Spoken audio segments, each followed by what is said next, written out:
Hey everybody, this is Daryl Smith. How's everybody doing tonight?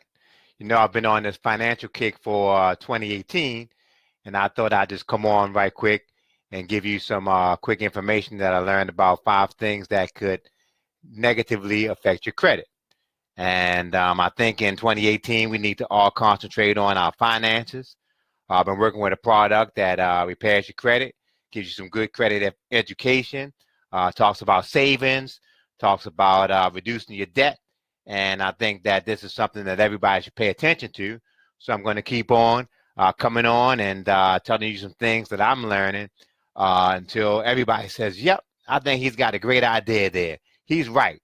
Repairing your credit is definitely something you need to do. Getting your finances together is definitely something you need to do going into 2018. We're making money. We want to keep it. We want to take the money that we have and utilize it the best way. So I'm going to talk about 5 things that can negatively affect your credit. I'm going to go right into it. Please share. Hey, Rick, please share this with some of your people on your timeline. Please leave me some comments. Please like the video. So this video will get some great engagement by Facebook, more people to see it, and more people to get some good, useful information. So the first thing that can negatively affect your credit is making a late payment. If you make a payment more than 30 days, what basically happens is the person that gave you the credit, your loan, definitely report that to the credit bureau, and that will negatively affect your credit. Also, more than 30 days late payment on your utilities, your rent, your phone, and other loans, etc., will definitely negatively affect your credit. So definitely try to pay those things on time. Applying for more than one credit will definitely affect your credit. From applying to a mortgage to a store credit, those things are what they call hard inquiries because they make inquiries to your credit, and every hard inquiry affects your credit score negatively. And that even hurts because if you got poor credit, which I'm learning that most Americans do, you're going to get turned down anyway. And so it's just going to affect your credit score negatively. So you definitely want to think about that. Third, something that's everybody might think would be something that wouldn't affect your credit. But if you've got a credit card that you pay down to a zero balance and you cancel that credit card, it's going to negatively affect your credit. That's something that you wouldn't think. But what it does is it reduces the amount of credit you have available. They call that, it raises your total credit utilization ratio. Technical point. Your credit utilization ratio is calculated by dividing your balance by your credit limit for each card you have and then all of them together. So that's a technical point, but just know that it negatively affects your credit. If you've got a card that you pay down to zero and you cancel it, that's not good. So just keep that card. The fourth thing is transferring your balances to a single card. A lot of times you might think it's convenient to walk around with one card, but transferring again your balances to a single card, it puts your balance close to your credit limit.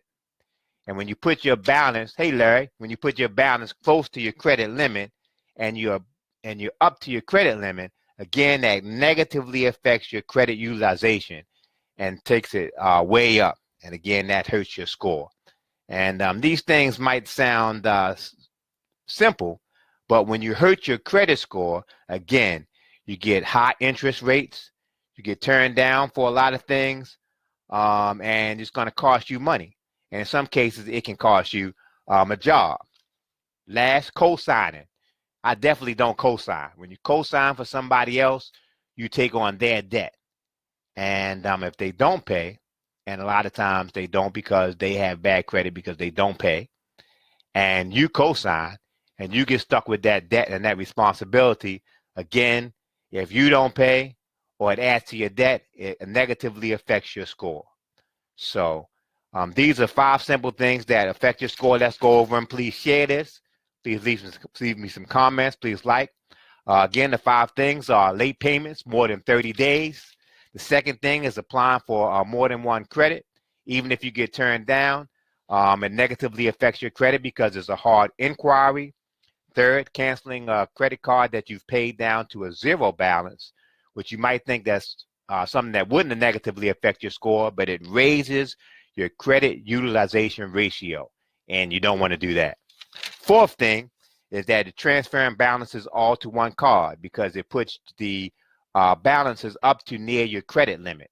And when you're near your credit limit on a card, again, that negatively affects your score. Hey, Concy. And last but not least, co-signing.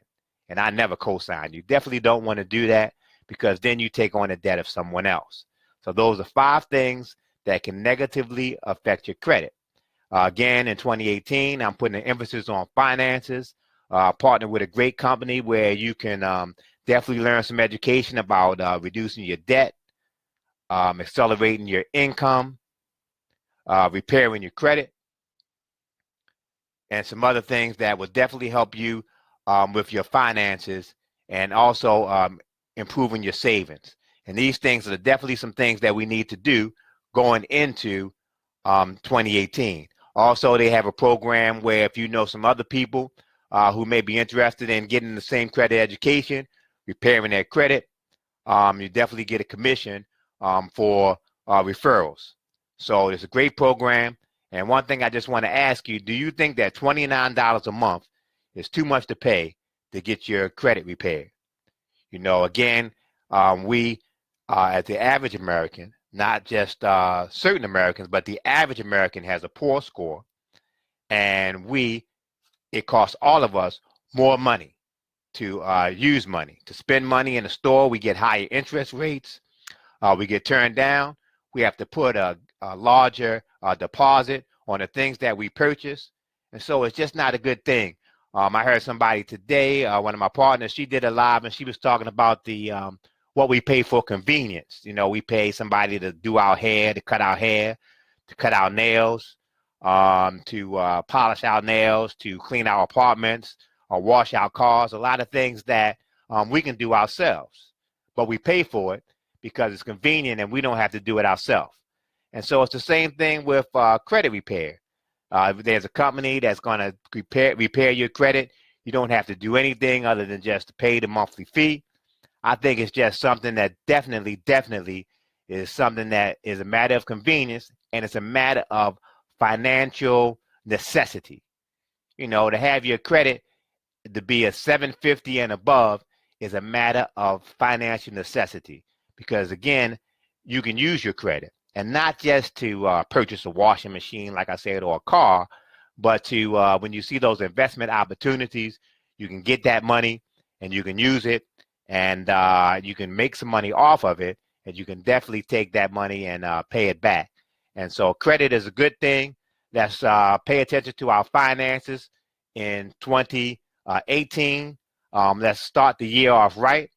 Again, comment below. Let me know if you think that $29 a month is too much to pay for getting your credit repaired. I'll be interested to know. Please share this video with some other people that you think might be able to use this information, because I think it's great information. Let's get our finances together in 2018. I appreciate you for sharing and watching the video. Rick, Andre, and Larry, and Concy, and Reggie Brown. Hi, what's up, Reggie? Please share this again. And this is Daryl Smith, and everybody have a great night.